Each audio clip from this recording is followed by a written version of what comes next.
Selamat datang kami sampaikan kepada Menteri Pertanian Republik Indonesia dan Rotiket Raya Kabupaten Pasangkayu, Provinsi Sulawesi Selatan, kepada Bapak Menteri Pertanian Republik Indonesia beserta Gubernur dan tamu undang lainnya untuk melakukan panen jagung di 300 hektar. Kepada Bapak kami persilakan dengan langsung Pak.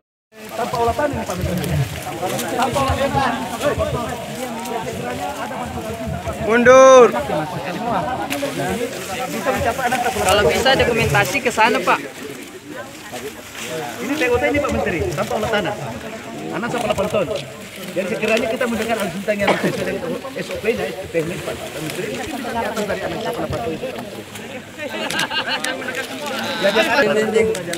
Lebih kelihatan ke sini Pak. Sini Pak. Ya, sawit ini ya. Ya.